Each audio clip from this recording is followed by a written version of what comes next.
இந்த உலகத்தில் லக்கு அதிர்ஷ்டம் எல்லாமே போய் நமக்கு நடக்கிற வரைக்கும். மூஞ்சி பத்தி அவனுக்கு பழைய 5 காசு மாதிரி.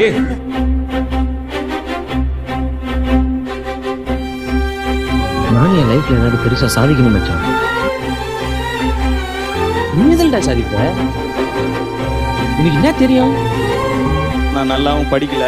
ஸோ ஒரு மாதிரி சுமாராக படிக்கும் பொழுது என்னென்னா நிறைய முடியாது, வராது, தெரியாதுன்ற வார்த்தையை கேட்டு கேட்டு வளர்ந்துட்டேன் நான். அப்போ விட்டுட்டேன். இப்போ தோணுது ஜெயிக்கணும்னு. முடியாதா கோச்? அப்போ நாங்கள்லாம் வேஸ்ட்டா? எங்களெல்லாம் ஜெயிக்கவே முடியாதா?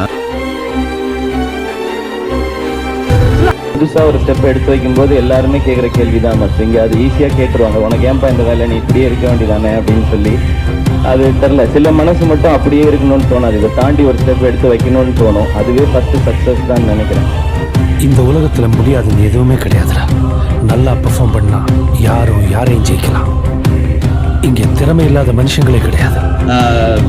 ஜெயிக்கும் போது ஒரு அணியாக நிற்கிற மாதிரி தெரியும், தோக்கும்போது தான் தனியாக நிற்கிறோன்றது புரியும். ஆனால் தோக்குறதோ இல்லை தனியாக நிற்கிறதோ பிரச்சனை இல்லை, நிற்கிறோன்றது தான் பிரச்சனை. நான் நிற்கிறேன்.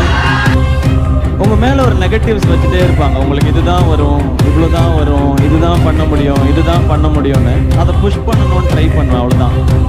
இங்கே இவங்க தான் இதை தான் பண்ணணுன்றதெல்லாம் கிடையாதுண்ணே. இன்னார் இந்த வேலையை தான் செய்யணுங்கிறதெல்லாம் எப்பயோ மாறிடுச்சு. யார் வேணால் என்ன வேணால் பண்ணலாம், யார் வேணால் என்ன வேணால் ஆகலாம். குருவி கூடு கட்ட ஆசைப்படலாம், கோபுரம் கட்ட ஆசைப்படக்கூடாது. டிவி தவிர நம்ம நாட்டு பிரைம் மினிஸ்டர் ஆன மாதிரி, பஸ் கண்டக்டர் நமக்குலாம் சூப்பர் ஸ்டார் ஆன மாதிரி. முடியும் நம்மனா யார் வேணா என்ன வேணா ஆகலான்னு. இன்னும் சிம்பிளாக சொல்லணும்னா வேறு எவன் பேச்சையும் கேட்காதீங்க. உங்கள் மனசு என்ன சொல்லுதோ அதை கேளுங்க, நீங்கள் ஜெயிப்பீங்க, அவ்வளோதான். நம்மளால் முடியும், நாம் நம்புற